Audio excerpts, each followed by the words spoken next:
स्वराज्य उभं राहिलं. पण एक मोठा प्रश्न होता. इतकं मोठं राज्य चालवण्यासाठी पैसा कुठून येत होता?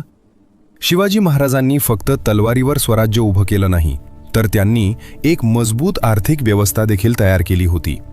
त्या काळात कोणतंही राज्य चालवायचं असेल तर खजिना मजबूत असणं खूप गरजेचं होतं आणि महाराजांना याची पूर्ण जाणीव होती.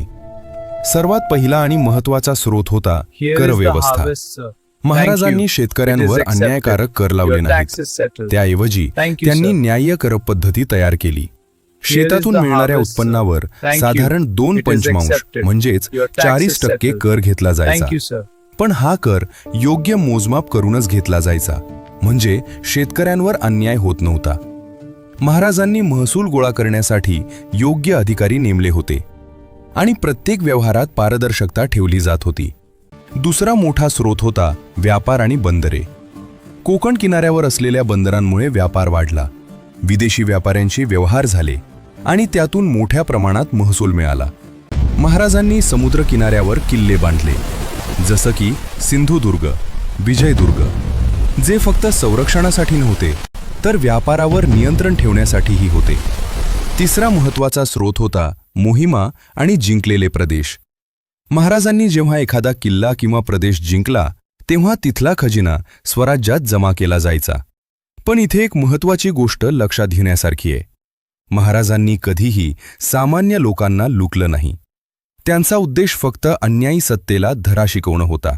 चौथा आणि खूप प्रसिद्ध स्रोत म्हणजे चौथं आणि सरदेशमुखी. महाराजांनी इतर राज्यांकडून संरक्षणाच्या बदल्यात कर घेतला. याला चौथं म्हणायचे. आणि सरदेशमुखी हा आणखी एक कर होता, जो स्वराज्याच्या अधिकाराखालील प्रदेशांकडून घेतला जायचा. या सर्व गोष्टींमुळे स्वराज्याचा खजिना मजबूत होत गेला आणि महाराजांना मोठं सैन्य उभं ठेवणं शक्य झालं. पण महाराजांची खरी ताकद फक्त पैशात नव्हती, तर त्या पैशाचा योग्य वापर करण्यात होती. सैन्याची वेतन व्यवस्था, किल्ल्यांची देखभाल, नवीन किल्ल्यांची बांधणी आणि जनतेच्या सुरक्षिततेसाठी केलेला खर्च, हे सगळं व्यवस्थित चालत होतं. महाराजांनी भ्रष्टाचाराला कधीही स्थान दिलं नाही. प्रामाणिकपणा आणि शिस्त यावर त्यांनी भर दिला. म्हणूनच स्वराज्य फक्त ताकदवान नव्हतं, तर ते व्यवस्थित चालणारं आणि लोकांसाठी काम करणारं राज्य होतं.